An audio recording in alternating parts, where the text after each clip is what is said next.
Even the way Allah gave us the gift of His name is to tell us you are dealing with someone like as no one else. He's like nobody else. He will help you like nobody else. He loves you like nobody else. He cares for you like nobody else. He remembers you like nobody else. He's always with you like nobody else. Everyone else will leave you. Everything else will leave you. Allah will never leave you. That's what He reminds you and me of. That's what He reminds you and me of. When you say Bismillahir Rahmanir Rahim, you're actually asking Allah's help. But human beings need different kinds of help. When you're sick, you need someone to cure you.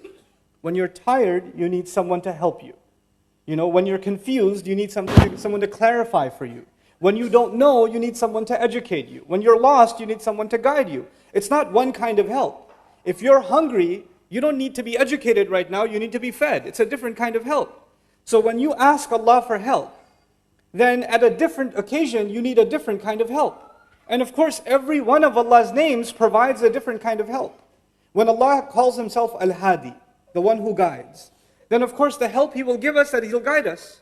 When He calls Himself the provider, Ar-Razaq, Ar-Raziq and Ar-Razaq, the one who provides over and over again, then obviously He's in that name, He's going to be giving me provision.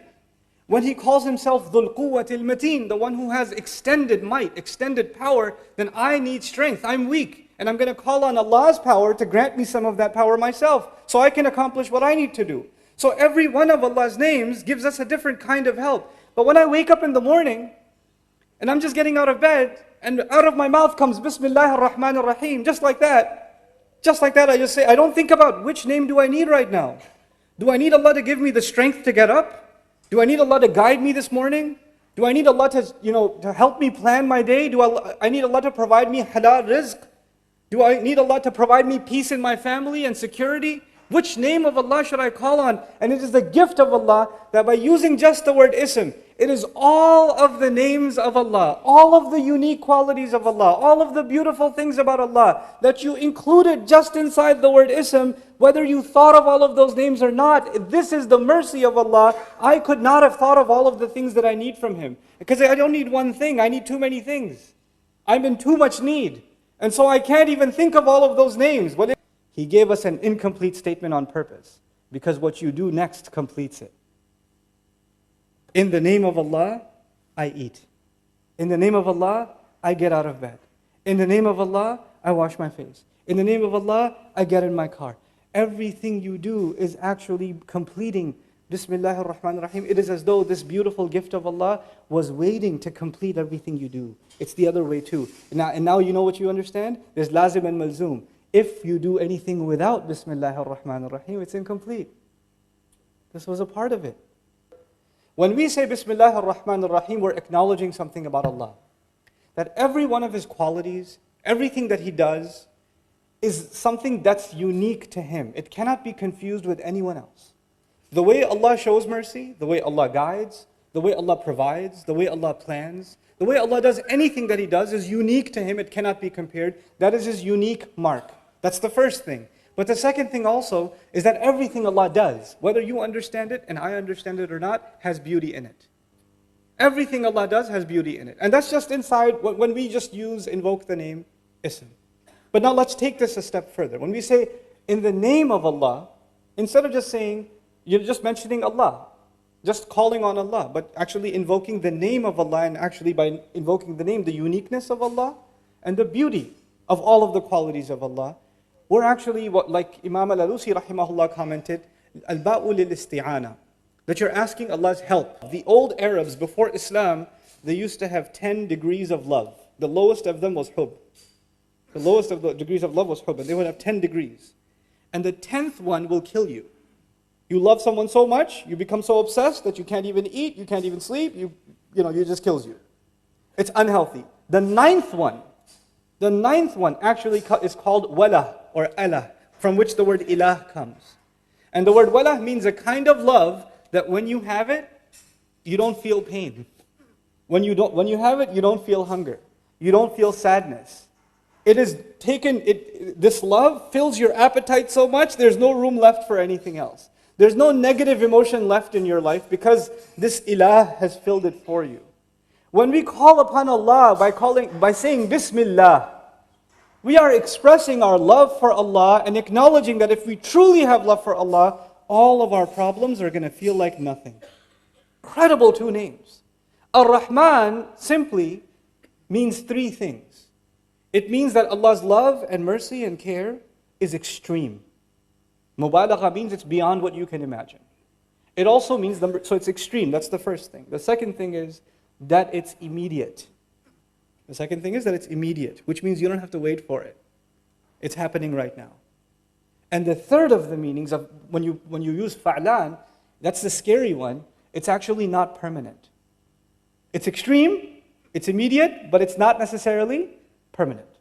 When you say, for example, in Arabic, atshan. Atshan means thirsty. Thirst is not permanent. When you say jaw'an, jaw'an is extremely hungry. It's extreme, it's immediate, but it's not permanent. When you say ghadban, extremely angry, it's not permanent. Well, for some people it is, but yeah, for most people it's not permanent. You know? But the beauty of the Arabic language and the beauty of how Allah chose to describe Himself, this is a kind of mubalagha. Even if it's temporary, it doesn't go away on its own. If you're thirsty, the thirst will not go away on its own until you use water. If you're hungry, hunger will not go away on its own until you eat food. If Allah is Ar-Rahman, if Allah is excessively loving, excessively caring, excessively merciful, that extreme love, mercy, and care will not go away ever until you remove it. Until you don't want it. Allah will never take it away. People don't want it sometimes. Rasulullah ﷺ one time told the Sahaba, strangest thing, the Sahaba are sitting there, and he looks at them and he says, كُلُّكُمْ يَدْخُلُ الْجَنَّةِ إِلَّا مَنْ أَبَى. He said, all of you are going to Jannah, except the one who refused. This like, why would? And even the Sahaba asked the same question that came in my head. وَمَنْ يَأْبَى مِنَّا يَا رَسُولَ اللَّهِ. Who's gonna refuse? Why would we refuse to go to Jannah? He says, مَنْ أَطَاعَنِي دَخَلَ الْجَنَّةِ وَمَنْ أَبَانِي فَقَدْ أَبَى مَنْ عَصَانِي فَقَدْ أَبَى. Whoever obeyed me, whoever came to me, because he's the بِالْمُؤْمِنِينَ رَؤُوفُ الرَّحِيمُ, he's the merciful messenger of Allah. Whoever came to me in obedience wanted to go to Jannah. Whoever forgot about me, disregarded me, he didn't want to go. You and I can remove ourselves from Allah's mercy. Allah will not close the door. We close the door. And sometimes you close the door for many years. Sometimes you close the door for many, many years. And then you open it. And when you open it, Allah doesn't say, why did you close it? Get lost. I don't want you anymore. He doesn't do that. The door remains open. The doors of Allah's mercy and His care and His love remain open. There's a father, or a mother even, and she pours her love out on her child. She takes care of this child even before the child is born. This kid is inside her stomach, causing her pain, destroying her body from within, and all she does is make dua for him. When will you ever find another human being, all you do is cause them pain? Every day goes by, the womb gets heavier and heavier. Now she's throwing up even more and more and more. Food starts tasting like paper. She can't even sit down straight. Her back hurts all the time. She's even hurting when she's sleeping. She has to and she's worried about her, and she's hungry all the time because the baby takes all the food. And it doesn't even taste good for her to eat. This creature causes her pain upon pain upon pain. وَهْنًا عَلَى وَهْنٍ كَمَا يَقُولُ الْقُرْآنِ. Subhanallah. Weakness on top of weakness. Burden on top of burden. And yet all she does is her love keeps increasing. Her love doesn't go down, it keeps increasing. It doesn't say, enough already, child. I had enough. I've been dealing with you for 6 months. There's 3 more months to go. She doesn't do that. Her du'as start increasing. She comes to the imam and says, which surah can I recite so my baby can hear it? And then the baby comes out and almost kills her. Almost kills her. She bleeds almost to death. And when will you ever have someone that bleeds you? That almost kills you? And the first thing you want to do is take care of them and hug them and feed them. That's your mother. That's what she does. And that's just what she did at birth. What the love that she's given you, the support that she's given you, even when you're an adult, so many of you, there's no one you can talk to and you'll talk to your mother. There's no one who will understand you, your mother will understand you. There's no one who will feel your pain, your mother will feel your pain. That's not just when we were babies, even when you're 50 years old, it doesn't matter. And that mother, somebody goes to her, the son goes to her and says, Mom, you're so great. You make such good roti. Please help me. And the mother's thinking, that's all I'm good for? I've done nothing else for you but make roti? That's the one thing that came in your mind? All the other sacrifices I made? I took, 5 different trains and 3 different buses to get a job so you can go to college and all you can thank me is you made roti the other day? That's all that came in your mind? How ungrateful are you? She doesn't say it, but she feels it. He doesn't say it, she still loves you. But you and I, no matter how hard we try, we can never acknowledge the goodness of our mother. We can't do it. If we were to call on Allah with one name, imagine you called on Allah, Ya Razzaq, Bismil Razzaq. I just call on Allah the name of Razzaq, that's it. Then you're only appreciating what about Allah? That He provided for you. But you didn't appreciate that He guides you. You didn't appreciate that He protects you. You didn't appreciate that He secures you and gives you good people in your life. You didn't appreciate that He gives you knowledge. You didn't appreciate that He made you Muslim, that He gave you your health, that He gave you your job. You didn't appreciate any of those things. You just reduced everything about Allah to one of the things He does. One of them. And Allah kept us from reducing Allah Himself subhanahu wa ta'ala because that's offensive. We wouldn't even know. وَيُعَلِّمُكُمْ مَا لَمْ تَكُونُوا تَعْلَمُونَ. He taught you what you couldn't have even known. We would have even been praising Allah and it would have been offensive because it's just not enough. So He gave us Bismillah. I go to my teacher for knowledge. I go to my parents for support. And when I'm young, for provision. I go to my spouse for emotional support and love. I go to different people for different things. But to Allah, you go to Him for all things. You go to Him for everything. There's not one thing that is missing when you and I turn to Allah. So that's the first part of the equation, Bismillah. But then Allah didn't stop there. Even actually, I want to share with you some things about the word Allah. The old Arabs, before Islam, they used to have 10 degrees of love. The lowest of them was hub. The lowest of the degrees of love was hub, and they would have 10 degrees. And the 10th one will kill you. You love someone so much, you become so obsessed that you can't even eat, you can't even sleep, you just kills you. It's unhealthy. The ninth one actually is called wala or Allah, from which the word ilah comes. And the word wala means a kind of love that when you have it, you don't feel pain.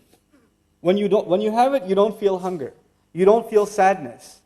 This love fills your appetite so much, there's no room left for anything else. There's no negative emotion left in your life because this ilah has filled it for you.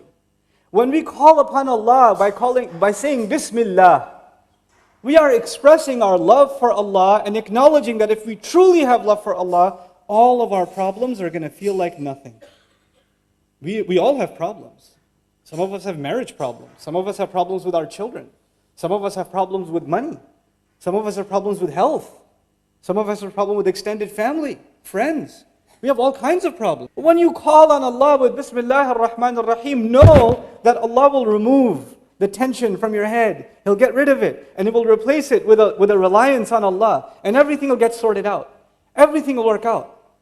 Because you have this gift that came from the heavens. This thing you recite and I recite, Bismillah ar-Rahman ar-Rahim, is not cheap. It's amazing. You know when it's used in a context? All of you know it's used in the beginnings of surahs, every time. But the one time it's used in the middle is in the story of Sulaiman. Innahu min Sulaiman wa innahu Bismillah ar-Rahman ar-Rahim. Ever think about that? Sulaiman alayhi salam is going to transfer the throne of another queen thousands of miles in the blink of an eye. And he says, this is because of Bismillah ar-Rahman ar-Rahim. This is what Bismillah ar-Rahman ar-Rahim can do. What is Allah teaching you and me? If Allah can do that when someone truly believes in Bismillah ar-Rahman ar-Rahim, then you and I have no reason to be pessimists left. A Muslim is not supposed to be depressed because he has this gift. The last of these names is Ar-Rahim. And as I leave you with Ar-Rahim, 2 things I want to share with you. Ar-Rahim actually fills the void of Ar-Rahman. Ar-Rahim is a sifa mushabbaha, they say in Arabic, something that is permanent. So don't you worry. Allah will take care of you right now, immediately. And if you're worried about tomorrow, He'll take care of you tomorrow too. It's human nature. If you're really hungry and your wife says to you, what do you want to eat next week? You say, forget it, woman. What do we have right now? I don't care about next week. I'm starving right now. Once you finish eating and your stomach is full, then you say, so what were you saying about next week? You don't think about the future if you have a problem in the present. Once your present problem is solved, then you start thinking about the future. If you haven't paid the bill yet, then you're only thinking about the bill right now. The moment you pay the bill, you start thinking, when am I going to pay next month's bill? You think about the future. What did Allah do? Allah took care of your immediate need when He said Ar-Rahman. And He took care of your future when He said Ar-Rahim.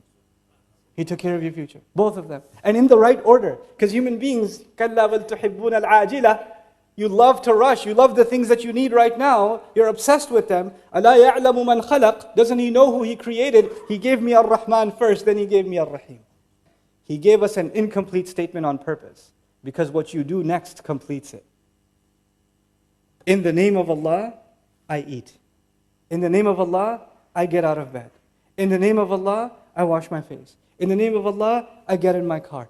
Everything you do is actually completing Bismillahir Rahmanir Rahim. It is as though this beautiful gift of Allah was waiting to complete everything you do. It's the other way too. Now you know what you understand? There's lazim and malzoom. If you do anything without Bismillahir Rahmanir Rahim, it's incomplete.